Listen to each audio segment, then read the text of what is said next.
হয়ে যাবে। আর যদি নামাজ না পড়েন তাহলে এগুলো কিচ্ছুই আপনার হবে না। দুনিয়াও আপনি পাইবেন না, টাকাও পাইবেন না, বাড়ি পাইবেন না, গাড়ি পাইবেন না, কিছু পাইবেন না। যদি নামাজ থাকে তাহলে সব অর্জন করা সম্ভব হয়ে যাবে। আর যদি নামাজ না থাকে তাহলে এগুলো কিছুই আপনার হইবে না।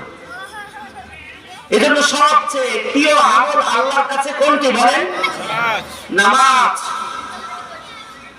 সবচেয়ে প্রিয় আমল, প্রিয় ইবাদতটা আল্লাহর কাছে নামাজ। এই নামাজের ভিতরে সবকিছু আছে, সবকিছু। আর আল্লাহ সুবহানাহু ওয়া তাআলা বান্দার নামাজ পড়ার দ্বারাই বেশি তৃপ্ত হয়, বেশি আনন্দ হয়, বান্দাকে বেশি নৈকট্য করে নামাজের মাধ্যমে।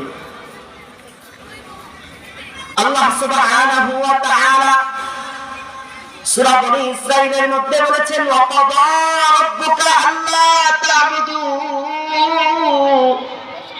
এই আমার ফয়সালা হয়ে গেছে, তোমরা ইবাদত করবে আমার, অন্য কোন জিনিসের ইবাদত করা যাবে না, গোলামি করা যাবে না, আমার গোলামি করবে। অন্য কোন গাছের পূজা করা যাবে না, কোন চন্দ্র সূর্য